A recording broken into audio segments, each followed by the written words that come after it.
She left me for someone else, but showed up crying at Christmas like nothing ever happened. And just when I thought it was over, her father walked into the diner and said, "We need to talk." When I finally sat down across from Jeff at the kitchen table, my chest felt tight with a mess of emotions I could barely name. My voice trembled before I even spoke, not because I was angry but because I was overwhelmed. Breaking things off with him wasn't easy, far from it, but I knew I owed him honesty even if it broke us. It wasn't about blame. It wasn't about keeping score or holding on to past mistakes. It was about acknowledging how much I've changed deep down, and how staying would only make that more painful for both of us. I told him that from the start, this wasn't about resentment or anger. It was about facing the truth with open eyes. Jeff and I had built something meaningful once. That part's still real no matter how it ended. We shared joy, love, laughter, the kind of moments you hold on to when life gets quiet. I'll always carry those pieces with me, from the early days of planning our future to the times we leaned on each other during storms. I'm grateful for that. I told him that too. But there was a weight behind my words that I couldn't hide anymore. I knew how it would sound, cold, maybe even cruel, but I had to admit it. What I wanted had changed. I needed the spark of something new. The thrill of unfamiliarity, of chasing a connection that felt fresh and unknown. And the hardest part? Jeff couldn't give me that anymore.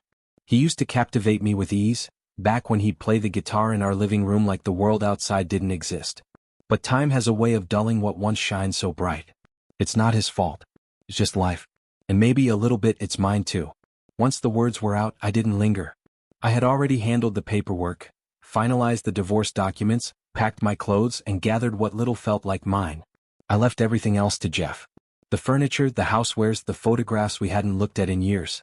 It didn't feel like mine anymore anyway. As for our shared responsibilities, I offered to split the pension and take on half of the debts. All except for the mortgage.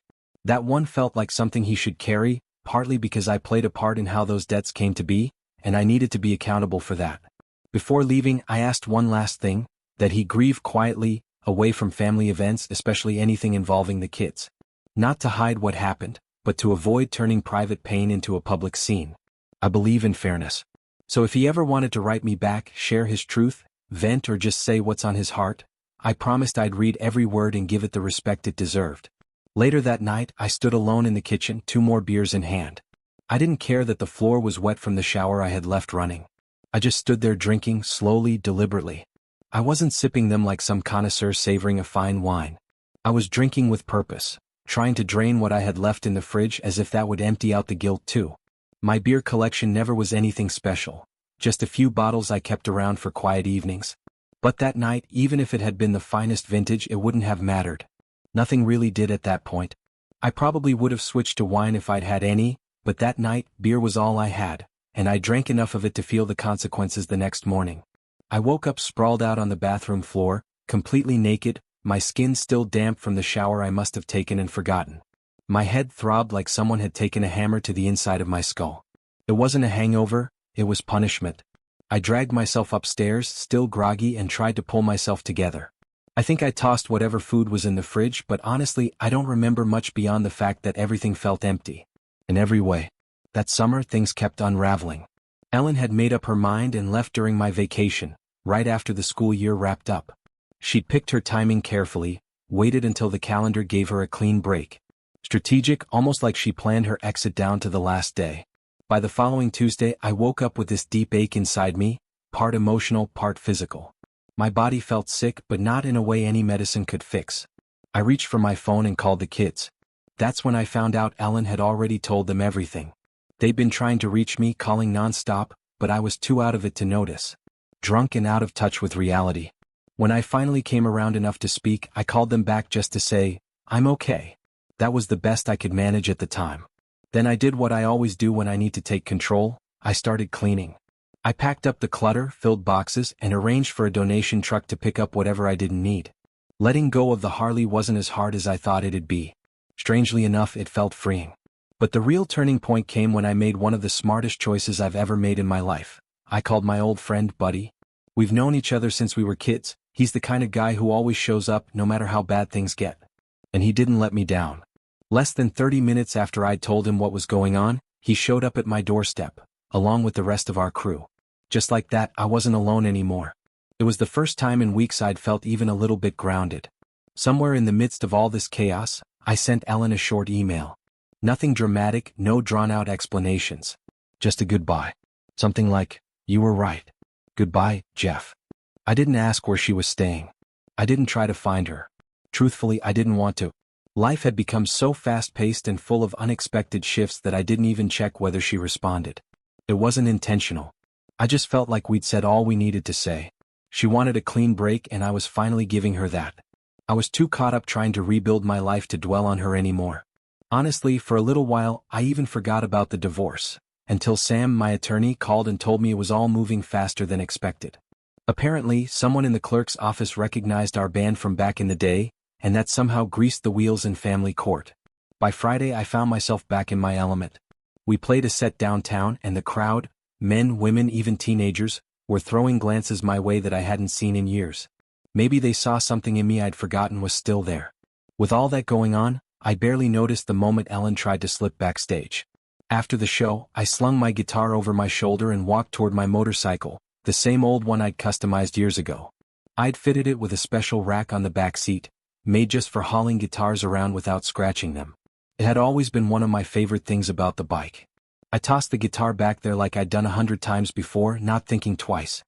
What I didn't notice, at least not right away, was Ellen. She had approached from the side, quickly and quietly. I only caught a glimpse of her once I heard the shift in the crowd, the way a few people went silent. When I turned, her face had already changed. It was tight, drawn, her eyes locked on the blonde sitting behind me on the bike. Michelle. Michelle was probably in her early 30s, bottle blonde, bold in every sense of the word. She'd asked if she could ride with me after the set, and I hadn't thought much of it. At the time, it didn't seem like a statement. But standing there with Ellen staring daggers at her, it suddenly felt like one. Back when the band was tighter than blood, we had a rule that we treated like gospel. Nobody, under any circumstance, dated a buddy's ex. Didn't matter how long it had been, it was off limits. Respect was everything and we never crossed that line. That night, before Michelle climbed onto the bike, we played our usual closing number, American Woman. It had become something of a tradition. We always let the guy who was dealing with heartache or some heavy personal baggage step up to the mic for that one. It was our way of showing support, letting them sing their pain out loud. This time it was me. I played that iconic riff in a deep, soulful groove, channeling Lenny Kravitz's version more than the original. There was something raw and honest in the way I strummed each chord, like I was wringing out everything I'd been holding back. And when I opened my mouth to sing, it didn't even feel like I was performing, it felt like I was confessing. The crowd felt it too. You could hear it in the way the room quieted just enough, how the energy shifted. For the first time in what felt like years, I let go. I wasn't just singing about some abstract woman, I was singing about Ellen, about heartbreak, about freedom I didn't ask for but somehow needed. After the show, word started getting around that Ellen had moved into a house we once owned together. It was part of the settlement and I didn't fight her on it. But what really got under my skin was the man she was moving in with. I'd always had my doubts about him. Something about the way he lingered in the background while we were still married made me uneasy. He looked like someone chasing security, not love. When I found out they were now sharing that house, it felt like confirmation. Apparently, he didn't know about the prenuptial agreement. Ellen's father had insisted on it before we got married. He wanted to make sure his daughter was protected if things ever went sideways. I didn't argue. I signed it willingly, never once expecting I'd need to use it. I never wanted her to think I was after anything but her heart. The agreement was simple. If either of us walked away chasing something better, they left with what they came with. Nothing more. I agreed to that because I believed in what we had, at the time. Truthfully, I didn't want to carry guilt around for the rest of my life, knowing I'd taken more than I should have. That house. Those things. Let her have them. I needed peace more than property. The kids took time to adjust.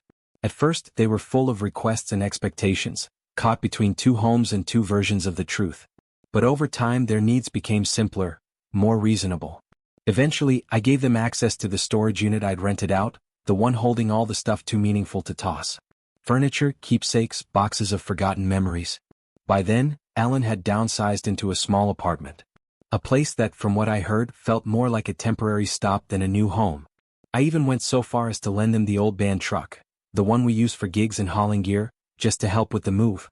It wasn't much, but it was something. A gesture, maybe, to show I was trying to keep things peaceful, especially for the kids' sake. With the new school year kicking off and the band's schedule getting packed again, I noticed I barely crossed paths with Ellen anymore. We lived in the same city technically, but we might as well have been on different planets. And honestly, I preferred it that way, at least that's what I told myself. Then, out of nowhere, he called. The guy. Ellen's new partner. I had a gut reaction the second I heard his voice, but I let him speak.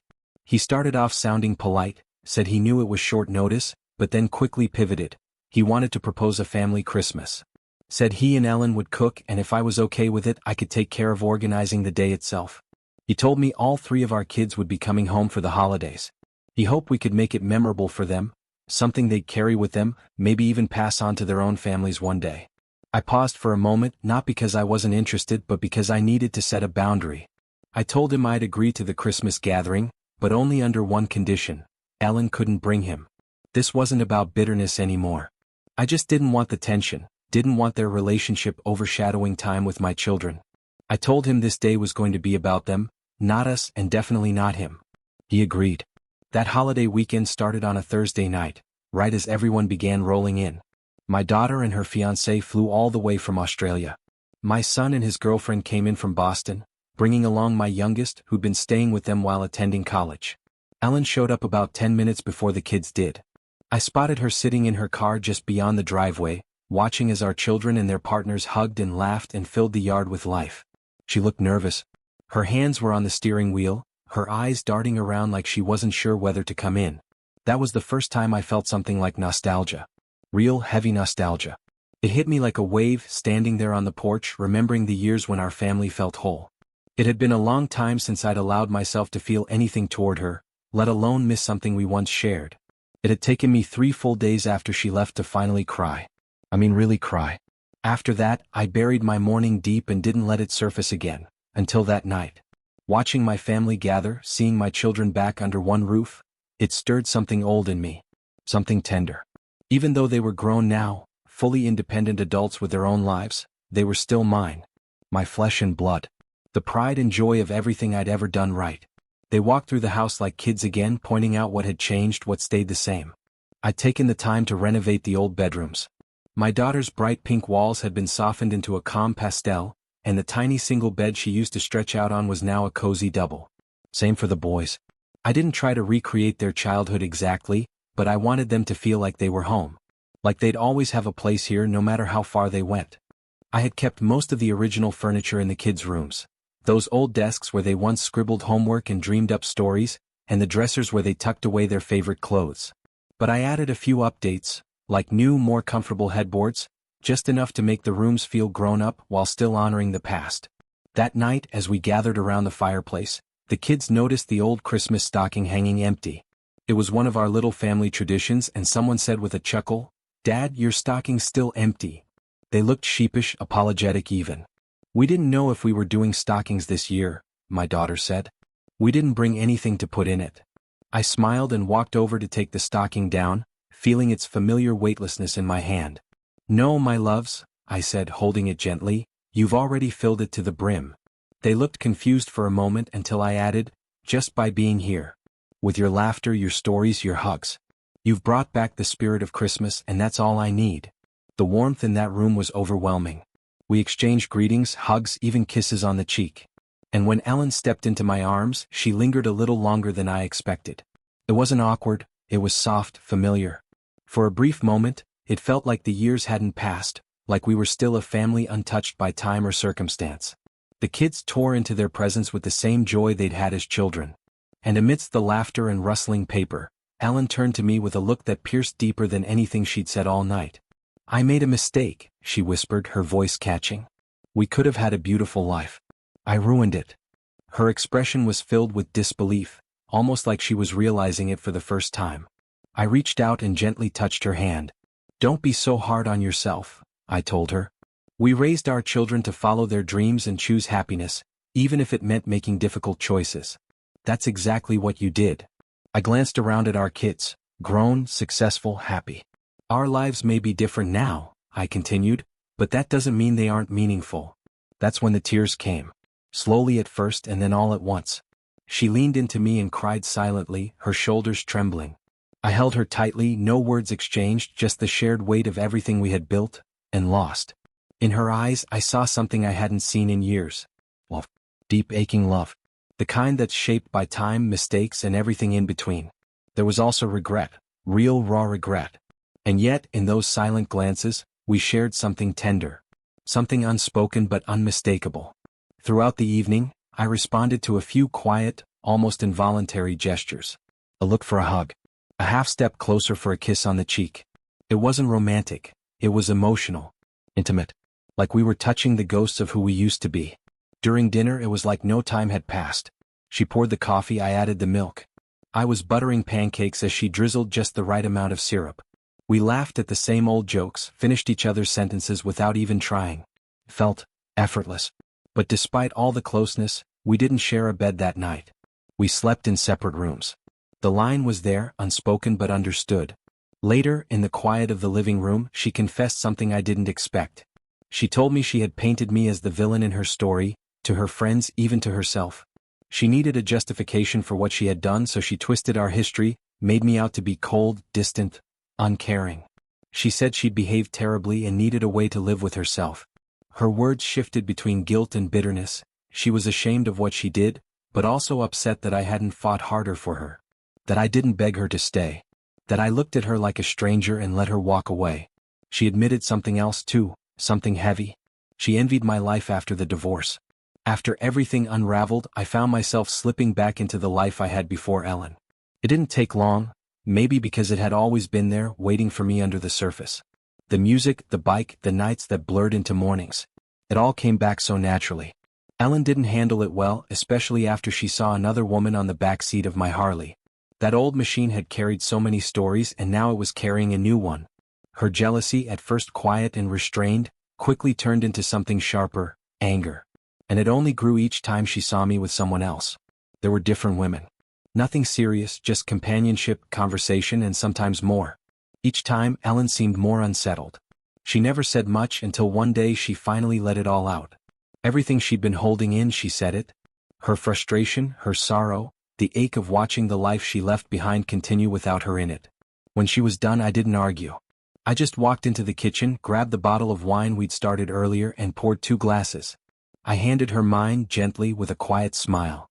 From what you've told me, I said, it's clear you've made choices you're still wrestling with. But you don't owe me anything anymore. You got what you were searching for. And as hard as it was, I loved you enough to let you go. I wish I could have taken a picture of her face right then, not to gloat, but because it was a rare moment of truth. She wasn't expecting that. She didn't think the very reason I let her walk away was because I had loved her that much. There was still a lot of space between us, but that night, for a few hours, it felt like we found common ground again. We laughed a little. Talked about the kids. We slipped naturally into the familiar rhythm of joint parenting like we used to. It wasn't romantic, but it was real. The next day, she left to get ready for a trip to Boston with the kids to ring in the new year.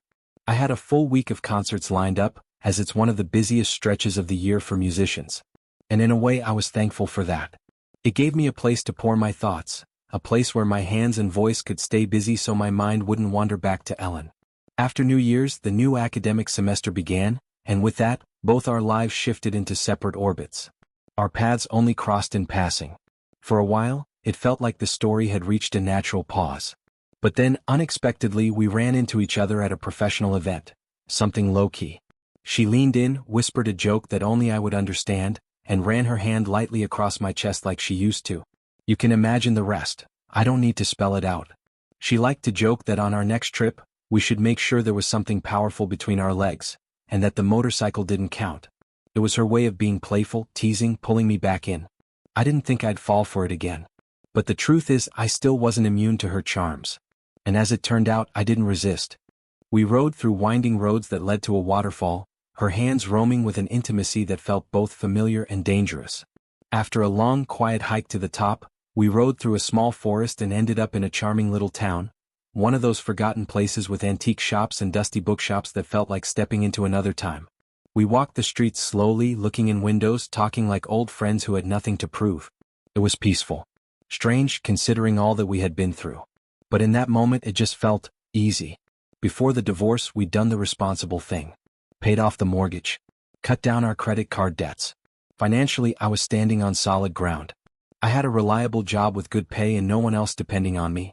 In many ways, I was freer than I'd ever been. But freedom's funny. Sometimes it feels like a gift. Other times, it feels like a quiet, aching room. Financially, I was in a solid place. I had savings tucked away, no debts hanging over me, and the freedom to live without pressure. Life, at least on paper, was stable. The only thing we hadn't talked about, Ellen and I, was our vacation plans. Funny how things play out. We had both decided to take separate trips, our way of moving forward, continuing life on our own terms. But by some twist of fate, we ended up at the same hotel halfway around the world. Neither of us had told the other where we were going, yet there we were, standing in the same lobby, staring at each other in disbelief. When we compared notes, it turned out we'd even booked the same flight. I couldn't help but laugh. There's coincidence and then there's whatever that was. So I made a call, asked her to come over to my place that evening. We opened a bottle of wine, talked about the trip, and somewhere in that conversation, I offered to upgrade her seat to first class so we could sit together. She hesitated. "Call me sentimental," I said with a smile, "but it just doesn't sit right, flying all the way to our daughter's wedding, side by side in life for so long, and you're crammed in coach while I'm sipping wine up front." She rolled her eyes playfully, but I saw a flicker of appreciation. The day of the flight, when we boarded, I asked her to wait with me for a moment. She started to get antsy, worried that her original seat might get reassigned to someone else. She fidgeted and fussed, trying to go back to her spot. "Relax," I told her softly. "Just trust me for a minute." Sure enough, once she saw her name on the first-class passenger list, she let out a small, embarrassed laugh. "You're impossible," she whispered. At the hotel, one of our boys didn't waste time with small talk. "So, what's going on with you two?" he asked, cutting straight through the usual pleasantries. "Nothing new, honey," Ellen answered calmly. "Your dad and I have just found peace. We've accepted our roles as your parents. We've left the past where it belongs." One of the boys wasn't buying it. "It just seems like more than that. Like, maybe you're getting closer again? Like maybe you're even thinking about getting back together?" Ellen looked at him for a long moment. Then, with a soft sigh, she said, "Some time ago, I had what I'd call a moment of madness. And after that, I realized something." She didn't go into details, didn't need to. Her voice carried enough weight to say what words couldn't. The younger one turned to me. "Dad? Can you just confirm something for us? Do you still love Mom?" I didn't flinch. "Son," I said gently, "given everything your mother and I have shared, our bond goes deeper than most people will ever understand. She's the woman I loved, the mother of my children, my confidant through every major moment of my life. Whether or not we're together, that connection doesn't just disappear." I looked around at their faces. If you're asking whether there's love, there always will be. But what comes next? Only time knows the answer to that. After a little more laughter, a few more stories, and glasses raised in toast to the future, we all eventually retreated to our rooms. The evening had given us just enough of the past to feel nostalgic, and just enough peace to carry into the next chapter. As I was about to close the door behind me, Ellen turned back, grinning. "So, tell me," she asked, "you still need a tennis partner?" "I'm here," she said softly. "Do you need a travel companion? A bandmate? A vocalist? Count on me. Need a lover? I'm your woman. It doesn't matter what it is, if it's holding you close or holding your guitar cables, I'll be there." Her words hung in the air like something sacred, heavy with sincerity. "If you want dinner, I'll cook. If you need help, I'll clean up after. Fold laundry, wash dishes, scrub windows, whatever it takes. I'll never ask you to promise exclusivity. I've made peace with letting that go. Just know this, if you ever need anything, the answer will always be yes." Then she paused, searching my face. "Do you see me as a friend? A girlfriend? Or just someone from your past?" She had written all of this in a response to a letter I'd sent her weeks ago. In that letter, I had spoken plainly, no flowery words, no false hope. She'd accepted it, thanked me for my honesty, and signed off with a quiet goodbye. No, with love, no lingering promises. At the time, I respected that. The note was honest. I told her she was right, that we'd become stagnant and that things needed to change. Her words of gratitude and farewell felt real, like something settled. Adding love to that would have felt forced, and I couldn't lie to her, not then. Any other words would have sounded desperate or angry. And I'm not that man. I said what I needed to say and I meant it. But now, hearing her speak again, seeing the emotion in her eyes, it was like something in me stirred. She ended the night with a kiss on my cheek, her voice trembling just a little as she whispered, "Good night." Since then, I haven't been able to stop thinking about what she said. Not just the words, but the way she said them. Full of vulnerability, full of willingness. But let's be honest, I may be in love or at least deeply connected to Ellen in a way that never fully faded. Still, why should I settle for just one thing when my life as it stands feels full? I've got everything a man could hope for. A cozy home that I built with my own hands. Grown children who are finding their way in the world. Money in the bank. An ex-wife who, despite everything, still holds a soft spot for me. A strong body, a full head of hair, a music career that still thrives. My Harley. My independence. And yes, a steady stream of attention from women who seem drawn to the music, the story, the man I've become. This morning, I sat at a diner counter watching 3 girls squeeze into a booth across from me, giggling over pancakes they could barely finish. The waitress poured another round of coffee, some yellowish brew that was more habit than flavor. And then, just as I lifted my cup, a shadow fell across the table. "Hey Max," came a voice behind me. With just the right dose of sarcasm, I leaned back in my seat and said, "Well, look who finally showed up. I've been waiting for this moment, Max." Max, as in Maxwell K. My former father-in-law. The man I hadn't seen in over 3 years. Ellen's father. He gave me a half smile, the kind that looked practiced, not warm. "Hi Chris. Mind if I sit for a minute? We should talk." I gestured toward the empty seat across from me. "Sure, pull up a chair." "What's it been, 3 years?" He nodded, slowly settling in. He looked older, sharper around the eyes, a little more hunched. But that same air of authority clung to him like cologne. For the first time since I'd met him, though, I sensed something different. A quiet acknowledgement, maybe even respect. Not just for who I was, but for the man I'd proven myself to be. Back then he saw me as a young guy full of passion and ambition. A little too rebellious. A little too sure of myself. Not the sort of man he imagined for his daughter. I wasn't a man to be trifled with now, but I wasn't about to throw a punch either, no matter how badly my palms were sweating or how fast the blood was rushing in my ears. The urge was there, raw and immediate, but I reminded myself why I was here. This wasn't about revenge. This was about coming out of the conversation with my dignity, and maybe even the upper hand. People around us were trying to act like they weren't listening, but their glances were too quick, their silence too deliberate. I could feel the curiosity practically buzzing in the air. Everyone wanted to know what the gray-haired man and the guy in the leather jacket were quietly arguing about in the corner booth. I could feel my pulse finally slowing as I took a deep breath.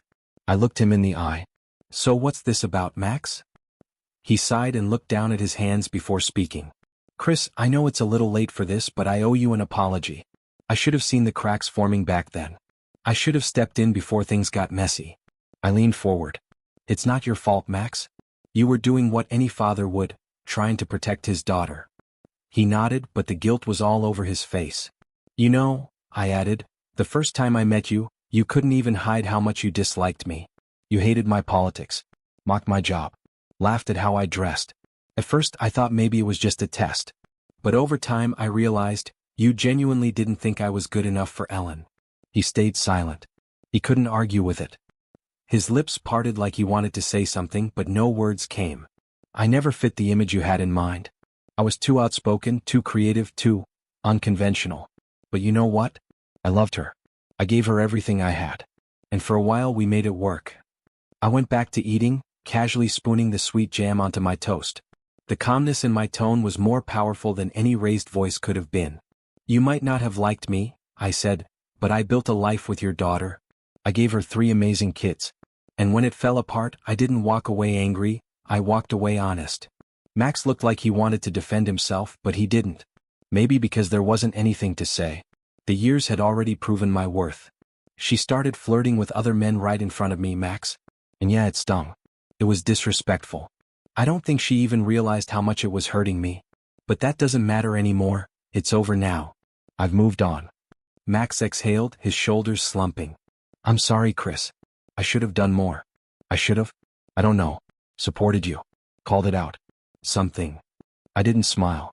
I didn't gloat. I just nodded. "Well, I'm not the one who needs your apology.